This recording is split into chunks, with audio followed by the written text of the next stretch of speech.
요한복음 1장 1절에서 8절에 있는 말씀 우리 다 같이 합독하시겠습니다. 태초에 말씀이 계시니라. 이 말씀이 하나님과 함께 계셨으니 이 말씀은 곧 하나님이시니라.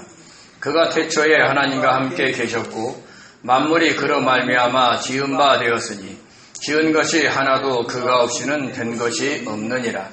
그 안에 생명이 있었으니 이 생명은 사람들의 빛이라. 빛이 어둠을 비치되 어둠이 깨닫지 못하더라. 하나님께로부터 보내심을 받은 사람이 있으니 그 이름은 요한이라. 그가 증언하러 왔으니 곧 빛에 대하여 증언하고 모든 사람이 자기로 말미암아 믿게 하려 함이라. 그는 이 빛이 아니요 이 빛에 대하여 증언하러 온 자라. 아멘. 기도합니다. 은혜로우신 하나님 감사드립니다. 귀한 말씀 선포되는 시간에 성령께서 역사하여 주시고 이곳과 성도님들이 머무는 그곳에 아버지 안에 모든 어둠의 세력을 물리쳐 주시옵소서. 아버지, 그래서 말씀이 살아 역사할 수 있도록 축복하여 주옵소서. 감사하며 예수님의 이름으로 기도드립니다. 아멘. 아멘. 감사합니다. 마태, 마가, 누가 복음, 즉 공간 복음이 쓰였을 때는 12제자뿐 아니라 다른 제자들도 많이 살아있어서 예수님의 권능과 기적과 부활에 대하여 증언해 줄 사람들이 많았습니다. 하지만 예수님을 직접 보지 못한 일반 사람들은 그 기적을 일으키시는 분이 누구신지를 정확하게 알지 못했습니다. 그래서 마태, 마가, 누가 등의 저자들이 글을 쓰게 된 것입니다. 마태는 예수 그리스도를 유대인의 왕으로, 마가는 섬기는 종으로, 누가는 사람의 아들 즉 인자로 소개하면서 당시 사람들에게 주님을 알렸던 것입니다. 그리고 세월이 흘러 제자들이 많이 죽고 별로 남지 않는 상황에 이르렀습니다. 그럴 때 영지주의가 발흥을 했습니다. 영지주의는요, 헬라어로 그노시스에서 유래된 용어로 지식을 의미합니다. 영적 지식이죠. 당시 지중해 지역을 중심으로 발전하였으며 다양한 종교적, 철학적 요소들이 혼합된 형태를 띠고 있었습니다. 기독교, 유대교, 그리스 철학, 신비주의 종교가 뒤섞인 혼합주의적인 사상체제를 갖추고 있었던 것입니다. 영지주의자들은 플레레마라는 천상계가 있다고 믿었습니다. 플로레마는요, 채우다, 완전하게 하다라는 플레로에서 유래되었습니다. 그래서 충만, 완전하게 채워진 것, 충만한 상태, 완전한 상태를 뜻합니다. 즉, 신의 은총으로 충만한 상태라는 것이죠. 이 플로레마는 여러 계층으로 구성되어 있는데 각각의 계층을 다스리는 신들이 존재한다고 믿었습니다. 그 신들 중에서 가장 열등한 신인 소피아, 즉 지혜의 신에 의해서 이 세상이 생겨났다고 했습니다. 그래서 물질과 육체는 열등하고 약한 존재이며 악하고 오직 영혼으로 신을 만나는 행위만이 선하고 궁극적으로 이르는 것이라고 주장을 했습니다. 그들은 일반 사람들은 육적인 인간, 그리고 예수를 믿는 기독교인들은 혼적인 인간, 그리고 자신들만이 영적인 인간으로서 숨겨진 영적 지식, 즉 영지를 깨달을 수 있다고 했습니다. 그래서 그들만이 플레레마의 최고의 계층까지 들어갈 수 있다라고 주장을 했습니다. 그리고 육적 인간에 불과했던 인간 예수가 세례 요한에게 세례를 받을 때 비로소 영적 존재인 그리스도가 그의 몸 안으로 들어갔고 십자가에 못 박혀 죽기 전에 그리스도는 다시 예수의 몸에서 떠났다고 했습니다. 십자가에 못 박혀 죽은 사람은 육적 인간인 예수일 뿐이지 영적 존재인 그리스도가 아니며 예수 그리스도가 살면서 느낀 아픔, 슬픔, 절망, 분노, 기쁨 등의 인간적인 감정은 다 허상에 불과하다라는 가연설을 주장을 했습니다. 그러므로 신은 선하고 인간은 악하며 영은 선하고 육은 악하다고 주장하면서 어떻게 신이신 그리스도가 피조물인 인간에게 매를 맞고 십자가에 못 박혀 죽을 수 있느냐? 결코 그럴 수 없다라고 했습니다. 그리고 영과 육은 완전히 분리되어 있어서 육이 어떤 일을 하든지 영에게는 전혀 영향을 미치지 않는다라고 했습니다. 여기서 극단적인 쾌락주의와 금욕주의가 생겨난 것입니다. 성적으로 문란하게 살아도 막 돈을 쓰며 허랑방탕하게 살아도 자신의 영에게는 영향이 없고 금식하거나 고행을 하며 살아도 자신의 영에게는 영향이 없다는 것입니다. 자신의 영혼의 구원에는 전혀 영향을 미치지 않는다라고 한 것입니다. 다만 영지, 신령한 영적 지식을 알기만 하면 어떻게 살아도 구원을 받아서 그 플로레마의 세계로 들어간다라고 믿었습니다. 자기의 뜻과 욕심대로 막 살아도 영적 지식, 즉 그노시스만 알면 구원받아 천국에 들어간다는 것이죠. 그래서 사람들이 막 엄청 몰려왔습니다. 우리가 박옥수 목사의 그 구원파가 한 번 회개로 영원히 회개할 수 없다라고 하니까 막 사람들이 엄청 몰려든 거예요. 그래서 거기에 지도자들이 당신이 언제 구원받아서 날짜만 정해주면 어떻게 살아도 구원받는다고 하니까 수많은 사람들이 벌떼같이 가는 거예요. 왜요? 막 내 뜻대로 막 살아도 된다고 하니까. 그렇게 영지주의자들이 그렇게 미혹을 한 겁니다. 이런 영지주의 영향은 오늘날까지 미쳐서 각종 이단들이 생기는 근거를 제공하고 있습니다. 통일교, 하나님의 교회, 신천지, JMS, 구원파, 여호와의 증인 등 모든 이단들은 각자 자기들만이 주장하는 교리들이 있습니다. 그래서 자신들의 교주를 재림주로, 보혜사로, 참 어머님으로, 어머니 하나님으로 막 포장하고 있습니다. 이것을 주입시키고 믿게 하기 위해서 각종 성경 공부를 실시합니다. 이단들은 성경 공부를 엄청 열심히 해요. 일주일에도요, 한두 번씩 모여서 꼭 성경 공부를 시킵니다. 근데 성경 공부가 아니라 쇠뇌를 시키는 거죠. 그러니까 마치 영주의자들이 영적 지식인 그노시스를 알아야 구원을 받는다고 주장하는 것 같이 자신들의 교리를 알아야 구원받는다고 자기들이 만든 성경 공부를 집요하게 강요하고 있는 것입니다. 사람들이 억압으로, 권력으로 사람들을 갖다가 다스릴 수 없어도 사상으로, 이념으로 사람들을 얼마든지 다스릴 수 있는 거예요. 그래서 그들의 교리에 넘어가면 안 되는 것입니다. 예나 지금이나 전능하신 하나님을 모르는 자들이, 그리고 최후의 심판 때 그 주님의 심판이 얼마나 엄중한지 모르는 자들이 이 땅에서 누리는 그 한 줌의 권력과 부를 위해서 수많은 영혼들을 미혹시키고 지옥으로 떨어뜨리고 있는 겁니다. 뉴스를 보세요. 신천지의 이만희 씨가 달려가는 자기 차를 세우지 않기 위해서 경호원들을 시켜갖고 교통을 탁 막고 자기 차만 대통령처럼 통과시킨다는 거예요. 그러면서 경호원들에게 얼마나 많은 비용을 씁니까? 그게 무슨 교주입니까? 사기꾼이지. 저는 그렇게 생각합니다.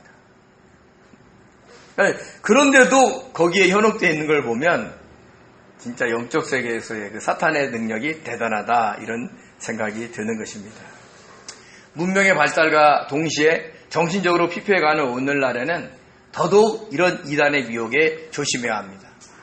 자신들에게 잘 해주면서 접근하는 이단들을 분별하고 그들을 멀리할 수 있는 용기와 의지가 필요한 때이며, 정통 기독교에서는요, 참복음을 전하면서 삶으로 본을 보여야 합니다. 그래야 불신자와 그리고 이단의 미혹에 넘어간 사람들을 옳은 길, 구원의 길로 인도할 수가 있습니다. 이런 영지주의자들의 폐해를 막기 위해서 사도 요한이 요한복음을 기록한 겁니다. 하나님의 아들 예수 그리스도가 그들이 약하다고 주장하는 완전한 인간으로 오신 것을 증거하고 십자가에 못 박혀 죽으셔야 하나님의 구원 사역이 이루어지는 것을 설명했습니다. 그리고 그분을 믿어야 구원받고 영원한 생명을 얻게 된다는 것을 설명하기 위해서 이 요한복음을 쓴 것입니다. 먼저 사도 요한은 예수 그리스도가 말씀으로 완전한 신이심을 증거했습니다. 우리 요한복음 1장 1절을 같이 읽겠습니다. 태초에 말씀이 계시니라. 이 말씀이 하나님과 함께 계셨으니 이 말씀은 곧 하나님이시니라. 아멘. 이 1절은 세 문장으로 되어 있습니다. 태초에 말씀이 계셨다. 이 말씀이 하나님과 함께 계셨다. 이 말씀은 곧 하나님이시다. 먼저 태초에 말씀이 계셨다입니다. 태초, 아르케. 이 단어는 태초, 시작, 원인이라는 뜻이 있습니다. 근데 이 태초는 창세기 1장 1절에서 나오는 태초와는 다릅니다. 우리 창세기 1장 1절을 같이 읽겠습니다. 태초에 하나님이 천지를 창조하시니라. 아멘. 여기서의 태초의 히브리어 레시트는요, 첫째, 처음, 시작, 최초라는 뜻으로서 시간의 시작을 의미하는 겁니다. 그러니까 천지 만물이 창조된 시점을 뜻하는 것입니다. 원래 시간은요, 없었어요. 그러니까 영혼의 세계에는, 즉 시작도 끝도 없는 그 영혼의 세계에서는 이 시간의 개념이 없었는데, 그 잠시 영혼 세계 안에서 시간이 시작됐다가 사라지는 개념을 갖고 있는 겁니다. 근데 그 영혼의 시작에 말씀이 계셨다는 것이고, 그 영혼 안에서 천지 만물이 창조되면서 시간이 시작이 된 겁니다. 그것이 창세기의 태초입니다. 그러므로 요한복음의 태초가 창세기의 태초보다 훨씬 앞선다는 것을 우리는 알아야 한다는 것이죠. 그 영혼의 시작부터 말씀이 계셨다는 것입니다. 말씀, 헬라어 로고스입니다. 말, 진실, 연설이라는 뜻이 있는데 우리가 그냥 말하다라고 할 때도 쓰지만 이 로고스에는 진리, 이성, 논리, 법칙, 관계, 비례, 설명 등의 개념을 포함하고 있는 헬라어입니다. 그 당시 헬라 세계에서의 로고스는요, 인간의 사고와 이성에 관련하여 우주의 합리적인 원리다라고 이해를 했고요. 스토아 학파에서는 이 로고스를 우주의 최고의 원리, 모든 존재의 기원이며 조종자로 인식을 했습니다. 이렇게 헬라 사람들이 말씀인 로고스를 그렇게 인식하고 있기 때문에 이 로고스의 개념을 가지고 와서 살아계신 예수 그리스도를 설명한 겁니다. 그러니까 유대인이든 헬라인이든 이해하기 쉽게 하기 위해서 이 말씀을 도입한 겁니다. 그 로고스의 말씀이 태초에 계셨다는 겁니다. 계셨다의 헬라어 에는요, 나는 무엇이다의 에이미의 미완료 능동태입니다. 그러니까 말씀이 있어 왔다는 거예요. 근데 원래 미완성은 완성되지 않는다는 뜻을 갖고 있거든요. 근데 여기서는요, 어떤 것이 완성되지 않았다는 뜻이 아니라 지속적이고 시간을 초월해서 존재한다라는 뜻을 갖고 있습니다. 시간의 개념이 존재하기 전, 즉 천지 만물이 창조되기 전부터 계속해서 존재하셨고 앞으로도 계속해서 존재하실 것이다 라는 뜻을 갖고 미완료 능동태로 쓴 것입니다. 두 번째는요, 이 말씀이 하나님과 함께 계셨다라고 했습니다. 보통 함께의 헬라어는 파라를 씁니다. 뭐뭐 곁에, 뭐뭐 함께. 근데 여기서는 프로스를 썼어요. 이 프로스는 무엇을 향하여 마주보고라는 뜻이 있습니다. 그러니까 이 말씀이 하나님과 마주보고 싶다는 거죠. 마주봤다는 게 뭐예요? 동등한 위치에서 모든 일을 서로 마주보고 의논하고 행하실 정도로 친밀했다는 겁니다. 그래서 18절에 아버지 품속에 있는 독생하신 하나님이라고 예수 그리스도를 표현한 겁니다. 그러니까 두 분이 하나라는 뜻입니다. 세 번째는 이 말씀이 곧 하나님이시니라 라고 했습니다. 근데 앞문장에서 이 말씀이 하나님과 함께 계셨고 해서 그 하나님 앞에는 관사 톤이 있어요. 그러니까 이 말씀이 그 하나님과 함께 있었다라고 얘기를 한 건데, 여기서는요, 이 말씀도 그 하나님, 즉 성부 하나님은 아니지만 하나님이시다라는 거예요. 그래서 이 말씀이 곧 하나님이시다. 그러니까 그 하나님이라고 안 해요. 관사를 안 붙였어요. 그러니까 성부 하나님이 아니에요. 근데 하나님이에요. 그래서 우리가 삼위일체 하나님이다라고 얘기를 하는 거죠. 성경에서는 삼위일체라는 단어는 안 나옵니다. 그런데도 성경에서는 성부와 성자와 성령이 함께 사역하는 장면이 자주 나옵니다.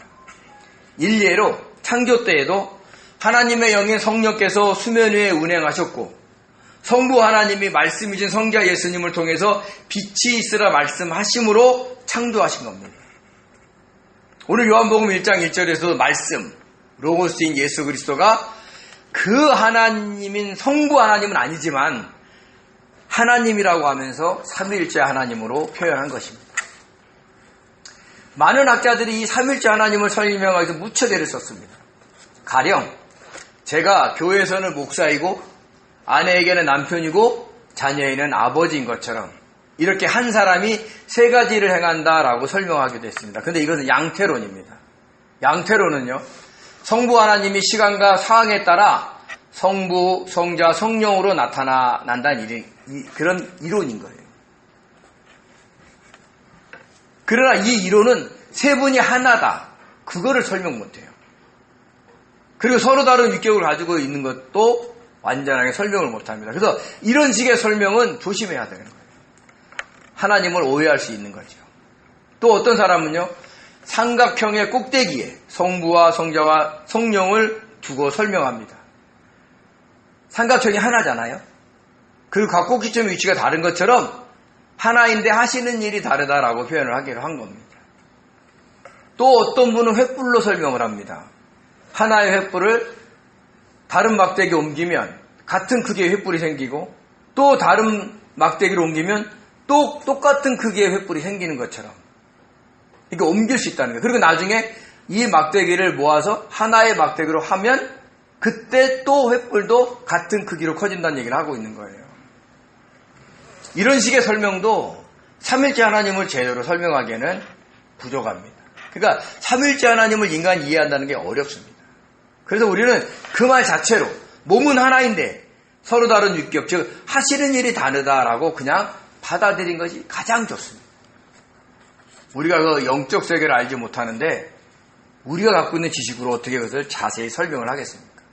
그냥 그대로 받으시면 그리고 믿으시면 됩니다. 그리고 2절과 3절에서는요. 그 1절의 이 세 문장을 한 문장으로 요약하면서 말씀, 로고스가 천지 만물을 창조하셨다는 것을 설명을 했습니다. 우리 요한복음 1장 2절에서 3절 같이 읽겠습니다. 그가 태초에 하나님과 함께 계셨고 만물이 그로 말미암아 지은 바 되었으니 지은 것이 하나도 그가 없이는 된 것이 없느니라. 아멘. 여기서 그는 로고스인 말씀, 즉 그리스도를 뜻합니다.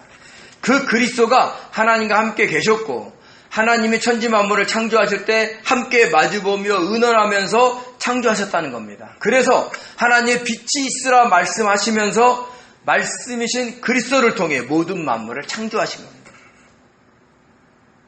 그리고 여기서 긍정문과 부정문을 겹쳐 사용하면서 이 사실을 아주 강조하고 있는 겁니다. 만물이 그리스도로 말미암아 지어졌다는 긍정적인 표현을 함과 동시에 만물 중에 그가 없이는 지어진 것이 하나도 없다고 부정적으로 표현하면서 강조를 한 겁니다. 그러니까 같은 내용을 긍정문과 부정문을 써가면서 강조한 거예요. 그만큼 요한복음을 읽는 독자들에게 하고자 하는 말, 즉 예수님이 하나님이다라고 강조를 하고 있는 겁니다. 바울도 이 사실을 증언했습니다.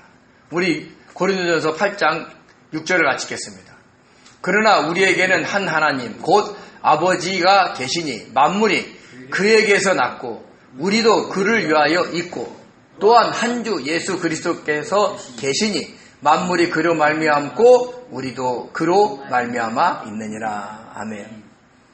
그러니까 이분이 따로따로 뭔가 창조하는 것 같아도 하나로서 하나님이 말씀이신 것으로 예수를 통해서 선지 만물을 창조하셨다라는 것을 설명하고 있는 것입니다. 우리 골로새서 1장 16절에서 17절을 같이 읽겠습니다. 만물이 그에게서 창조되되 하늘과 땅에서 보이는 것들과 보이지 않는 것들과 혹은 왕권들이나 주권들이나 통치자들이나 권세들이나 만물이 다 그로 말미암고 그를 위하여 창조되었고 또한 그가 만물보다 먼저 계시고 만물이 그 안에 함께 섰느니라. 아멘. 천지 만물에 대한 창조에 대한 것을 설명을 한 겁니다. 그래서 우리가 한번 상상해 보시기 바랍니다.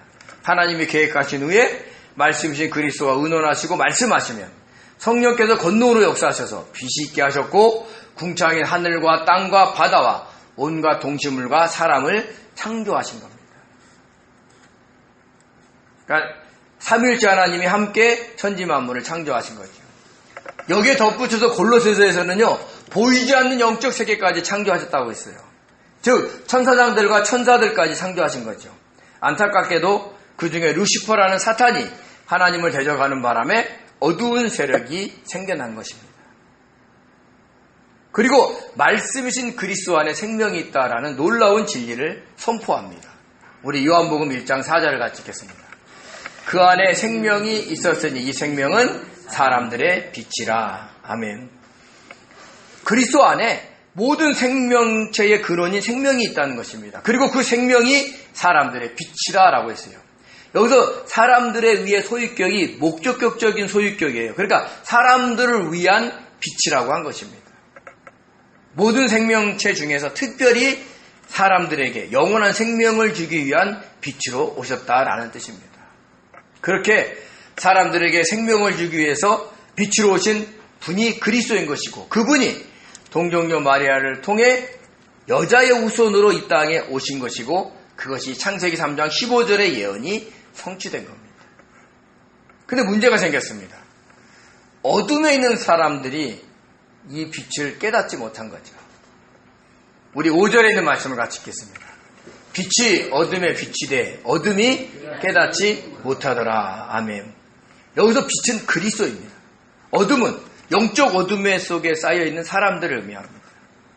사람들을 위한 빛, 구원의 빛이 영적 어둠에 있는 사람들에게 빛이었는데 그들이 그것을 깨닫지 못했다라는 것이죠. 빛이다의 헬라어 파이노는요, 빛나다, 빛이다, 명백하게 하다, 보이게 하다라는 뜻인데 현재 능동태로 쓰였습니다. 현재는 무슨 뜻이에요? 계속 지속하고 있다는 거죠. 그러니까 그 빛은 지금도 지속적으로 비치고 있는 거예요. 어둠에 쌓여있는 택한 자를 위해서 지금도 계속해서 비치고 있는 겁니다. 우리가 전하는 그 복음의 외침을 통해서 비치고 있다라는 것을 잊지 마시기 바랍니다. 깨닫다의 헬라어 카탈람바노는요, 붙잡다, 따라잡다, 이해하다, 이기다라는 뜻이 있습니다. 우리 성경책을 보면 깨닫지 못하더라 앞에 작은 숫자가 있습니다. 제가 본 성경책에서는 작은 숫자 3이 있었는데 그 숫자가 있으면 그 페이지 밑에 추가적인 설명을 해놔요. 그래서 살펴보면 뭐냐면 이기지 못하더라 라고 되어 있어요.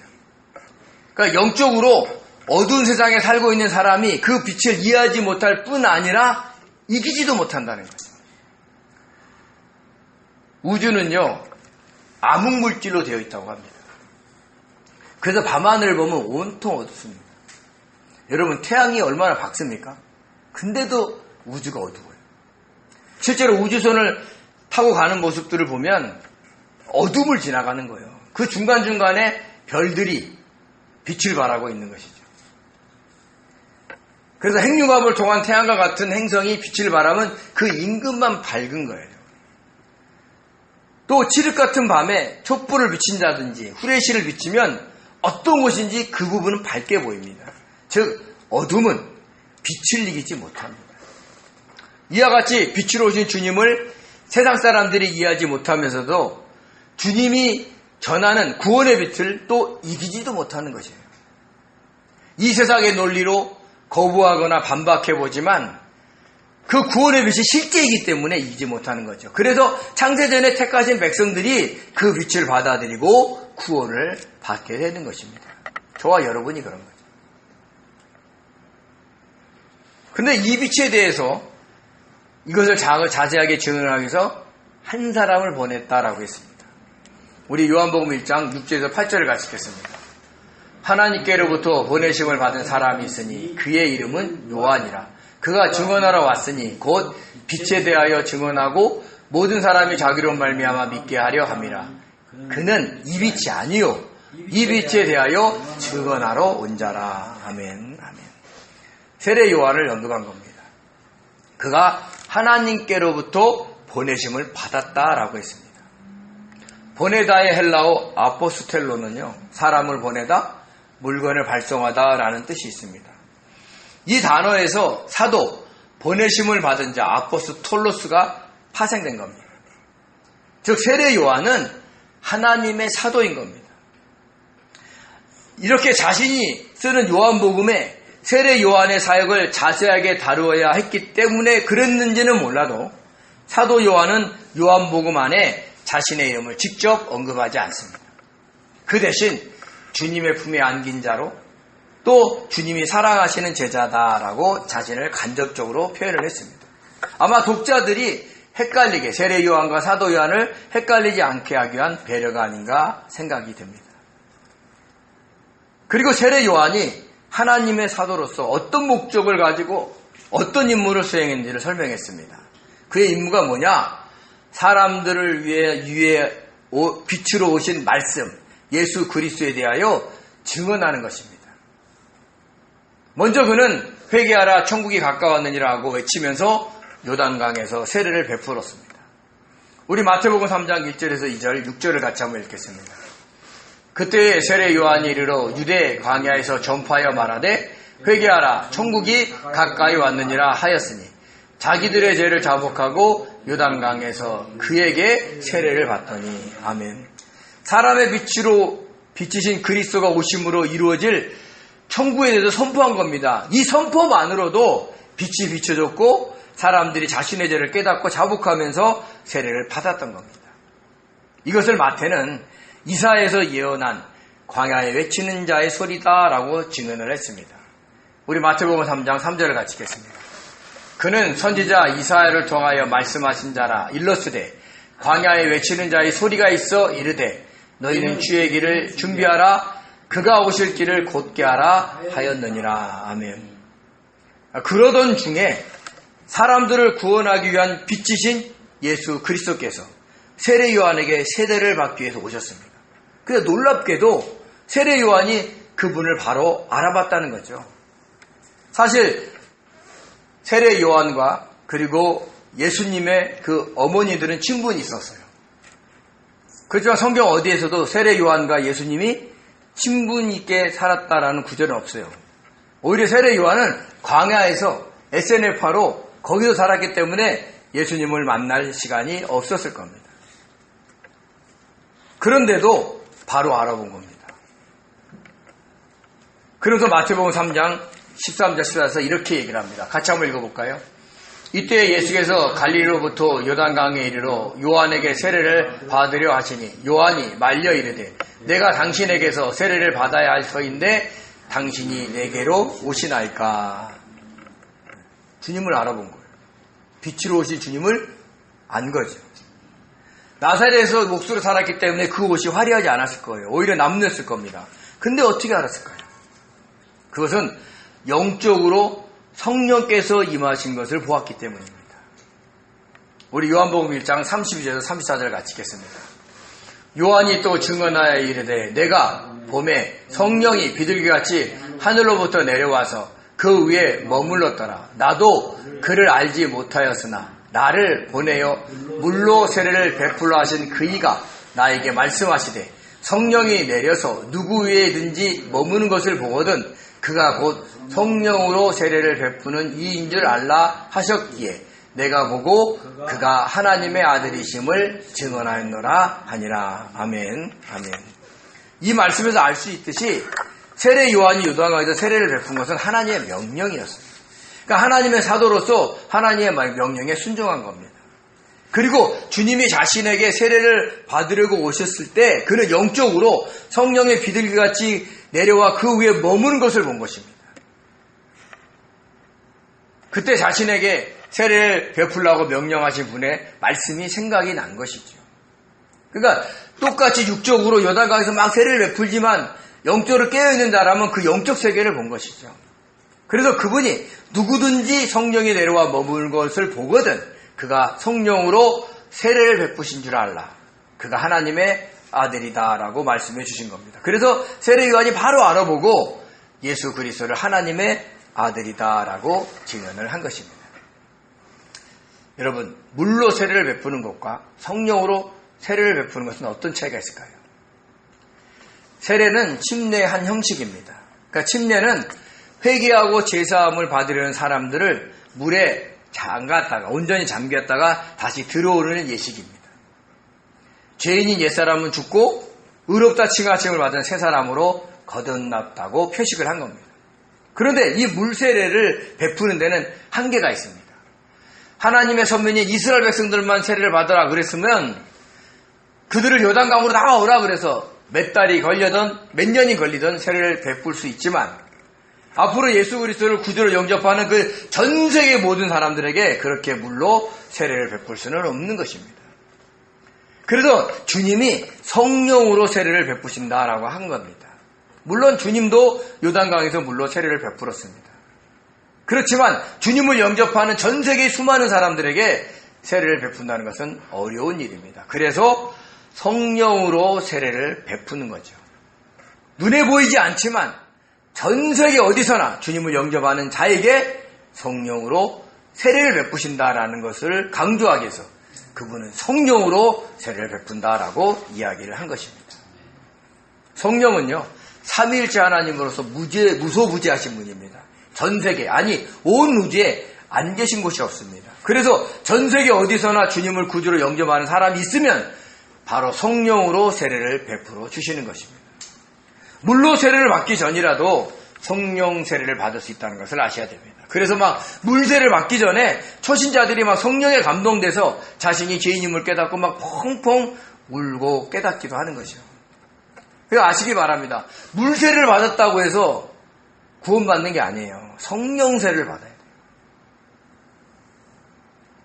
자기가 예수를 잘 안 믿는데 교회를 막 다니는 것으로 인해서 어쩔 수 없이 밀려서 세례받은 사람들이 많아요. 그래서 물세례를 받았다고 해서 그 사람이 구원받았다? 우리가 위로받으려고 얘기하지만 그것이 진실이 아닙니다.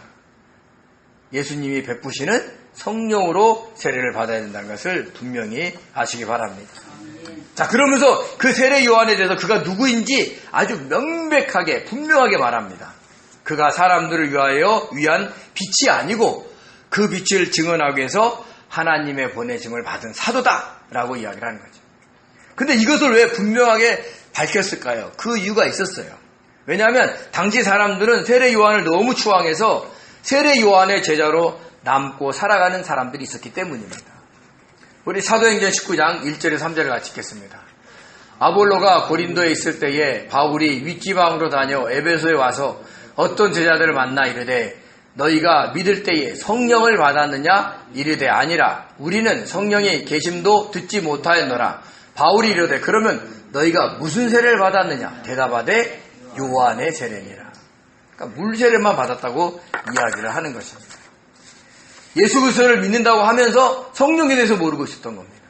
그들은 물세례, 즉 요한의 세례는 받았지만 심령이 막 뜨거워지고 새로워지는 성령의 세례를 받지 못했던 겁니다. 근데 이런 현상이 왜 일어날까요? 아마도 세례 요한을 너무 추워했기 때문인지도 모릅니다. 마치 세례 요한을 따르면 그가 회개하라, 천국이 가까웠느니라 했던 것처럼 천국에 들어갈 수 있다라고 믿었는지도 모릅니다. 그래서 사도 요한은 굳이 세례 요한이 빛을 증거하러 온 자이지 빛이 아님을 분명하게 강조를 하고 있는 겁니다. 어쩌면 사도 요한이 요한복음을 쓸 당시에도 세례 요한을 믿고 요한의 세례만 받는 사람들의 무리가 있었는지도 모릅니다. 이렇게 우리는 사람들을 위하여 빛으로 오신 예수 그리스도를 믿어야 구원을 받는다는 것을 잊지 말아야 합니다. 그런데 이단들의 교주들은 자신들을 빛으로 소개하거나 자신들을 믿으라고 합니다. 그러면 천국에 갈 수 있다고 합니다. 빛이신 예수 그리스도만을 믿지 않고 교주를 믿고 따르는 모든 자들은 절대로 천국에 못 가고 지옥불에 떨어질 것입니다. 사실 이 세상은 영적으로 치열한 싸움터입니다. 사탄은 어떻게 하든지 불신자는 주님을 못 믿게 하여 구원의 반열에 못 들어가게 하려고, 신자는 이상한 것을 믿게 하거나 이상한 것을 믿어서 구원의 반열에서 떨어져 나가도록 역사하고 있는 겁니다. 지금 신천지와 같은 이단들은 자신들 이렇게 말합니다. 자신들이 정통이라고.